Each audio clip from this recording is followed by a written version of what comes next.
तो आज हम लोग स्टार्ट करेंगे प्रायद्वीपीय भारत का तटीय मैदान और इसमें से देखेंगे कौन कौन सा तटीय मैदान है। तटीय मैदान भारत में किस किस राज्यों में तटीय मैदान है और कौन कौन सी नदियां इस तटीय मैदान से होकर गुजरती है। इस तटीय मैदान में ये तटीय मैदान की स्थिति कहाँ पर है, तटीय मैदान का निर्माण किस प्रकार से होता है, कितने तटीय मैदान हैं, किस सागर से और किस खाड़ी से तटीय मैदान लगे हुए हैं। इसके साथ ही साथ हम लोग नदियों का वर्णन करेंगे, जो बड़ी बड़ी नदियां हैं जो इस तटीय मैदान से होकर डेल्टा भी बनाने का काम करती है।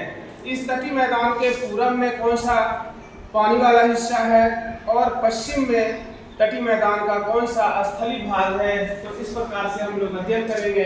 तो सबसे पहले हम लोग आते हैं प्रायद्वीपीय भारत का तटीय मैदान। आप लोग लिखते जाएंगे तटीय मैदान। तटीय मैदान किसे कहते हैं, लिखेंगे बच्चे। वे मैदान जो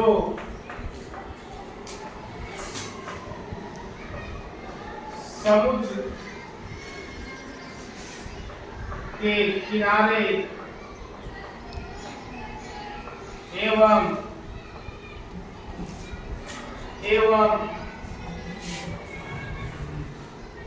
पर्वतीय घाट से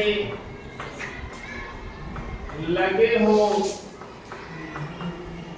उसे लिखते जाएंगे, उसे तटीय मैदान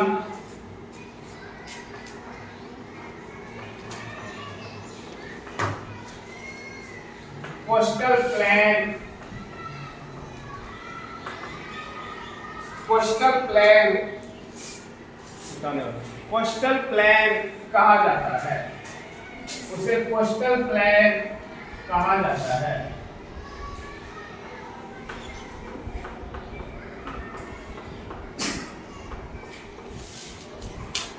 प्रायद्वीपीय भारत के तटीय मैदान में दो प्रकार के मैदान होते हैं। ये प्रायद्वीपीय भारत का एक तटीय मैदान है, दूसरा तटीय मैदान ये वाला है।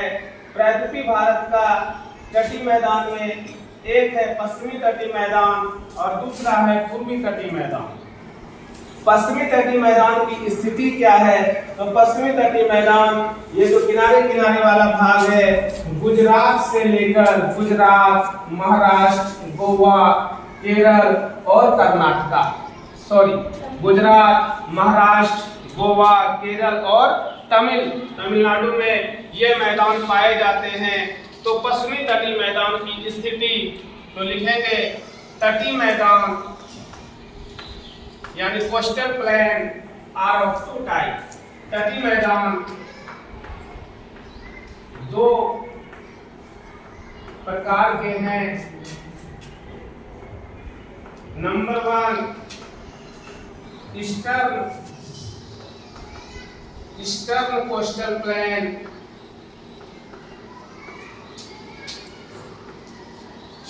यानी पूर्वी तटीय मैदान।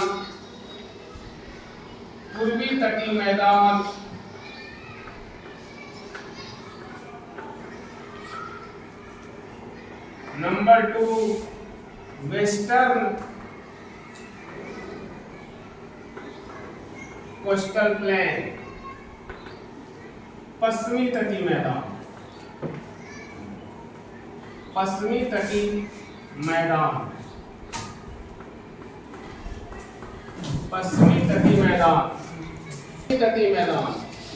ठीक है।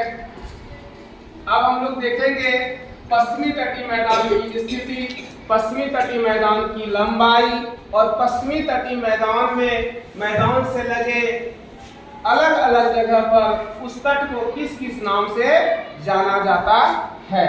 ठीक है, तो देखिए अगर आप लोग लिख लिए हैं तो मैं इसे मिटा दे रहा हूं।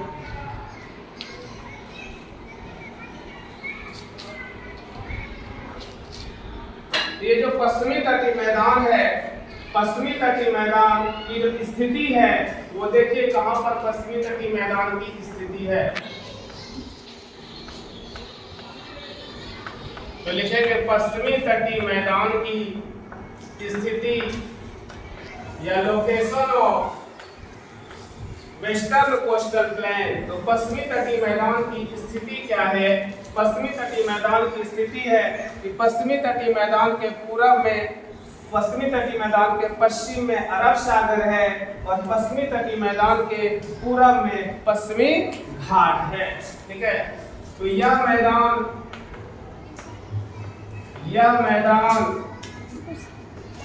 अरब सागर, यह मैदान अरब सागर एवं पश्चिमी घाट, जिसे कि भ्रंश कगार भी कहा जाता है, हॉट स्क्रैप भी कहा जाता है, पश्चिमी घाट, यह मैदान अरब सागर एवं पश्चिमी घाट, ये आपका जो है ये मैदान है जो गुजरात से लेकर शुरू होता है तमिलनाडु तक जाता है। यह मैदान, यह पश्चिमी तटीय मैदान अरब सागर और ये पश्चिमी घाट के बीच, पश्चिमी घाट के बीच स्थित है,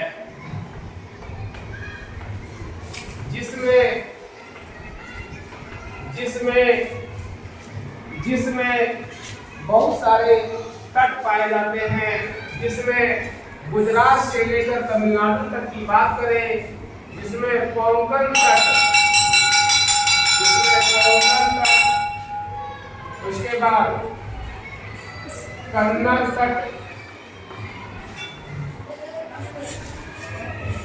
तट एवं मालाबार तट पाए जाते हैं, मालाबार तट पाए जाते हैं। प्यारे बच्चों ध्यान दें, इसमें कोंकण तट, कन्नड़ तट एवं मालाबार तट पाए जाते हैं। कोंकण जो तट है उसकी स्थिति गुजरात से लेकर मुंबई तक है। मैं ये लिख दे रहा हूँ, कोंकण तट की स्थिति, कोंकण तट आपको क्वेश्चन पूछ सकता है कंपटीशन में, कोंकण तट का विस्तार, कोंकण तट का विस्तार, सर कोंकण तट का विस्तार गुजरात से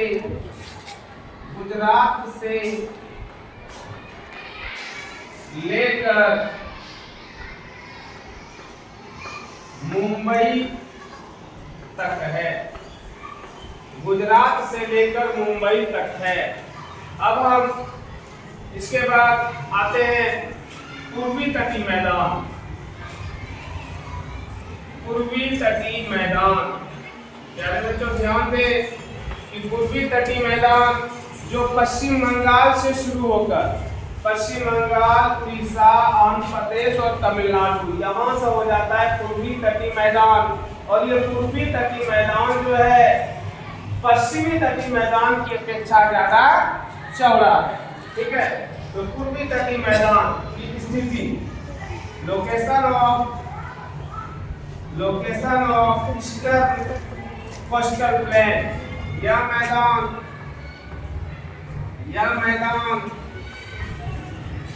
पश्चिमी तटीय मैदान की अपेक्षा, पश्चिमी तटीय मैदान की अपेक्षा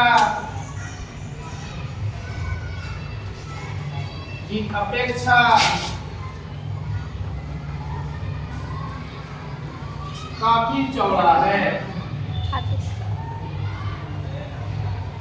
काफी चौड़ा है, जिससे होकर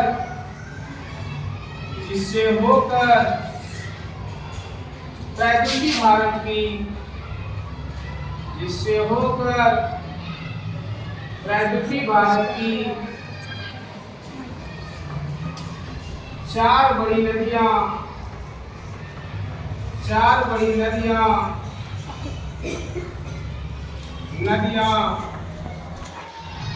महानदी,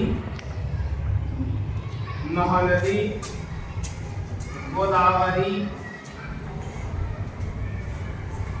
कृष्णा, कावेरी के अलावा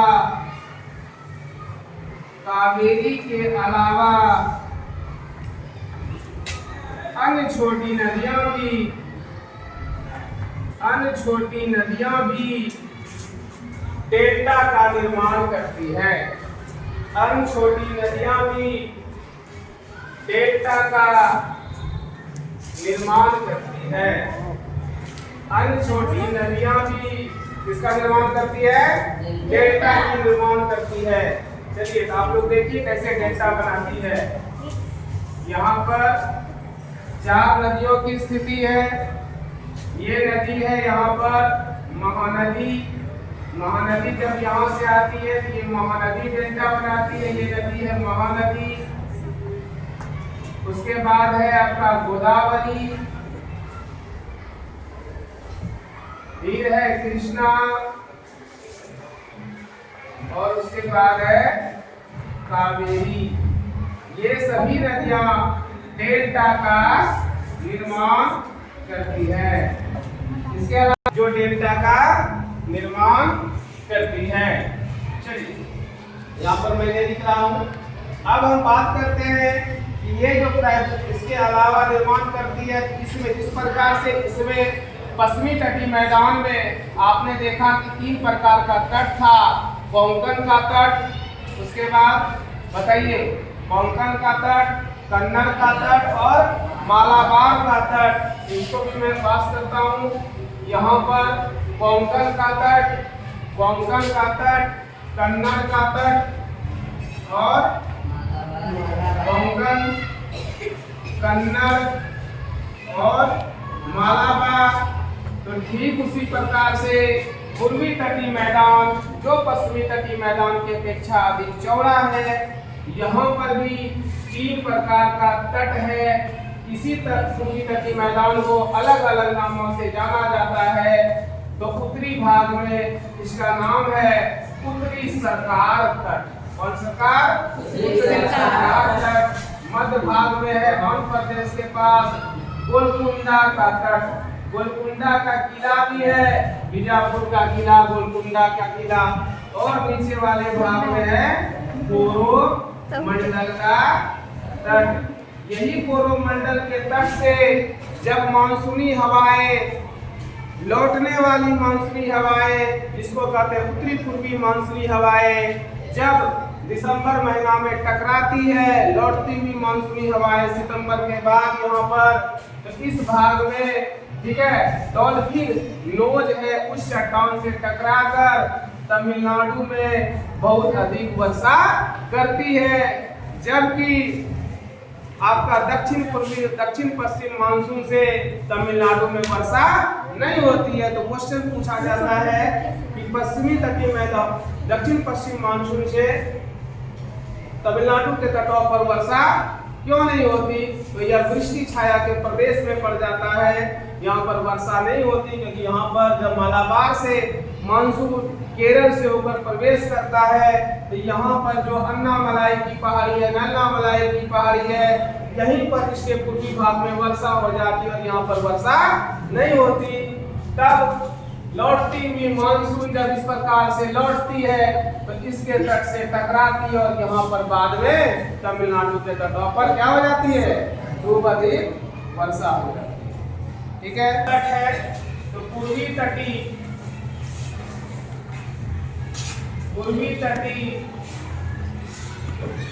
मैदान में उत्तर से दक्षिण, पूर्वी तटीय मैदान में उत्तर से दक्षिण 3 दक्षिण इनके तटों को 3 नाम से जाना जाता है। 3 नामों से इसे हम जानते हैं जो मैप के हिसाब से काफी महत्वपूर्ण है। नंबर 1 उत्तरी सरकार तट, दूसरा गोलकुंडा तट और दक्षिण में तमिलनाडु के पास, तमिलनाडु के पूरब में कोरोमंडल तट। कौन मंडल? कोरोमंडल तट। ठीक है, चलिए अब हम लोग इस पर बात करते हैं। ठीक है, आई होप आप लोग समझ रहे होंगे। अब इस पर हम लोग बात करते हैं कि ये जो तटीय मैदान है जो गुजरात से शुरू हुआ, कहाँ से शुरू हुआ? गुजरात से, और गुजरात से लेकर अरब सागर से होते हुए किनारे किनारे किनारे की बंगाल की खाड़ी के सहारे ये जो है पश्चिम बंगाल तक चली जाती है। उन तटीय मैदानों की लंबाई कितनी है?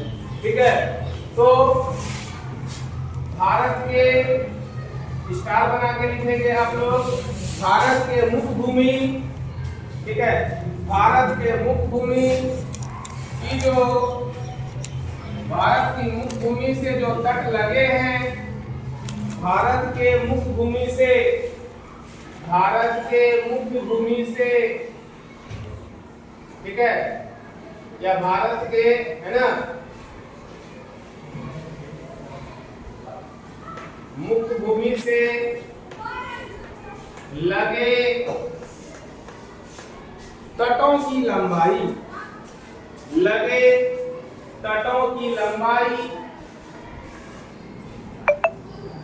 ये कितना है?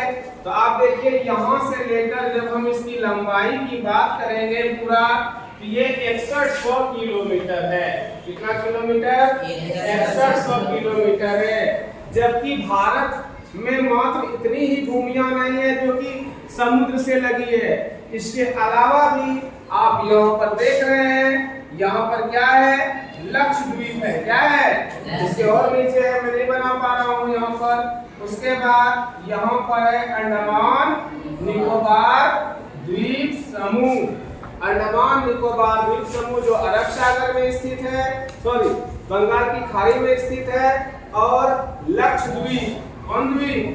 लक्षद्वीप, जिसे लकाद्वीप, जिसे लकाद्वीप, अमीनी द्वीप आदि के नाम से भी जाना जाता है। ये वाला भाग भी भारत का हिस्सा है। अब देखिए ये अरब सागर में जिसके चारों ओर में तट है, किनारे किनारे भी तो तट है, लगा हुआ है, तो ये भी भूमि है। इसको भी जब जोड़ा जाए और अंडमान निकोबार के चारों ओर भी ये सब जोड़ा जाए, ठीक है, अंडमान निकोबार द्वीप, उत्तरी द्वीप, मध्य द्वीप, है ना, दक्षिणी अंडमान निकोबार द्वीप और ग्रेट अंडमान निकोबार द्वीप, जब चारों को जोड़ा जाता है तो अब जाकर जो इसकी कुल लंबाई हो जाता है अंडमान एंड निकोबार द्वीप समूह। तब ये जब 6100 जोड़ा जाएगा और इधर दोनों मिला के तब इसकी कुल लंबाई, ये भी परीक्षा में बार बार कंपटीशन में आता है, तो इसको भी आप लोग जानेंगे कि दूसरा स्टार भारत के, ठीक है, कुल तटीय सीमा की लंबाई, भारत के कुल तटीय सीमा की लंबाई ये कितना हो जाता है? 7516.6 किलोमीटर, यानी 7516.600 मीटर किलोमीटर। इतना जो है भारत के कुल तटीय भूभाग की लंबाई हो जाती है। ठीक है, अब इसी तटीय भाग में पूर्वी तटीय मैदान में हम देखेंगे उससे लगा हुआ एक बहुत ही महत्वपूर्ण झील है, और वो झील खारे पानी की झील है जिसे चिल्का झील के नाम से भी जाना जाता है। और ये चिल्का झील कहाँ है? उड़ीसा में। तो देखिए ये महानदी से लगा हुआ है, ठीक है, महानदी जो यहाँ पर महानदी अपना डेल्टा बनाती है, उस डेल्टा के सहारे और इतनी लंबाई में यहाँ पर आपका है कौन सा झील? इस झील का नाम है चिल्का झील, ठीक है, चिल्का झील। और ये भारत की खारे पानी की सबसे बड़ी झील है, और नॉर्मल रूप से भी भारत की सबसे बड़ी झील चिल्का झील है, जो महानदी से लगी हुई है, बंगाल की खाड़ी से भी लगी हुई है, और ये खारे पानी की झील है। और ये झील उड़ीसा में, उड़ीसा के तट के सहारे स्थित है। Thank you.